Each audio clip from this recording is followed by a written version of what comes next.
और वो व्रत ऐसा है कि उस व्रत को 5 सोमवार करना चाहिए, कोई से भी 5 सोमवार, जिसमें तुम्हारी मर्जी पड़े। ऐसा कौन सा काम है जो पशुपति व्रत से नहीं हो सकता?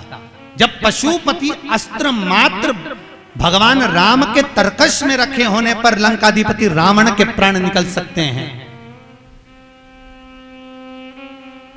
तो जीवन का वो कौन सा सुख है जो पशुपति व्रत से प्राप्त नहीं हो सकता? बस उसका नियम है, 5 सोमवार करो, पहले सोमवार को करो चाहे दूसरे सोमवार को करो। जिस सोमवार को पशुपति व्रत करो, सुबह शंकर जी के मंदिर में जाकर पूजन करो, अर्चना करो, अभिषेक करो, वो थाली को लेकर वापस घर में रख दो। सुबह फलाहार करो, शाम को वापस उसी थाली को लेकर जाओ, उसमें 6 दिए लगाकर लेकर जाओ। दिए को जलाना नहीं है, केवल घी के दिए लेकर जाना है, थोड़ा सा मीठा।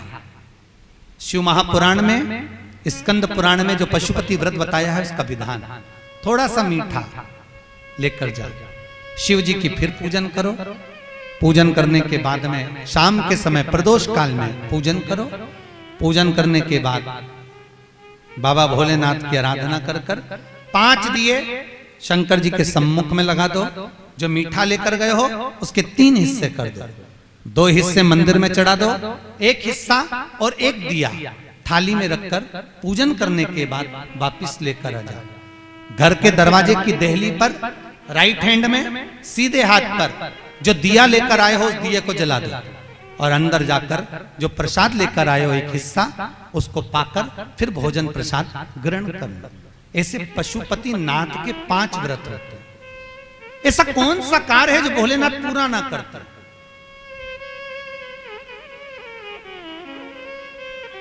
कौन सा कार्य? श्री राम जी महाराज अगर सेतु पर चढ़ाई करने जा रहे हैं लंका पर, तो भगवान शिव की आराधना कर कर जा रहे हैं। भगवान कृष्ण ने भी भगवान शंकर की आराधना करी, भगवान शिव की आराधना।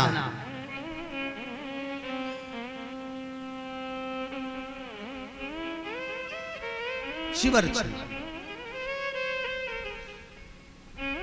मेरे वेंकटेश भगवान तिरुमाला के शिखर पर अगर तिरुपति बालाजी विराजमान हैं, तो पहले उन्होंने भगवान शिव जी से पूछा कि हम यहां बैठकर तप करना चाहते हैं, आ जाएं? भगवान शंकर ने कहा आओ, और तिरुमाला के शिखर पर बैठकर तप करो, साधना करो, आपकी मर्जी पड़े वैसे निवास करो। मेरे हरि, मेरे तिरुपति नाथ, मेरे बालाजी, मेरे वेंकटेश भगवान कहते हैं, मेरे नारायण कहते हैं, भोलेनाथ हम यहां तप करेंगे और दुनिया के लोग आएंगे तो क्या होगा? शंकर भगवान ने कहा चिंता मत करो, आप तिरुमाला के शिखर पर बैठकर तप करना, मैं कपिलेश्वर महादेव के रूप में बैठकर तुम्हारी रक्षा करूंगा।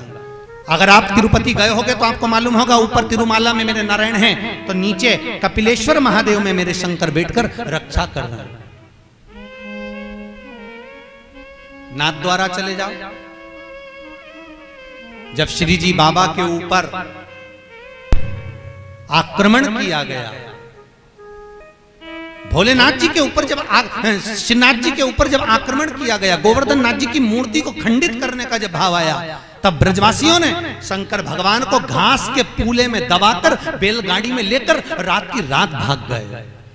और श्रीनाथ जी को लेकर जब भागे, सब दूर घूम लिए, श्री जी बाबा को कहां रखें, श्रीनाथ जी को कहां रखें। तब सब दूर घूमने के बाद मेवाड़ की भूमि में जब पहुंचे, तो शंकर भगवान से श्री जी बाबा ने कहा भोलेनाथ अब आप बता दो हम कहां रहे, बार बार घूम रहे हैं, कहां जाएं, किस जगह?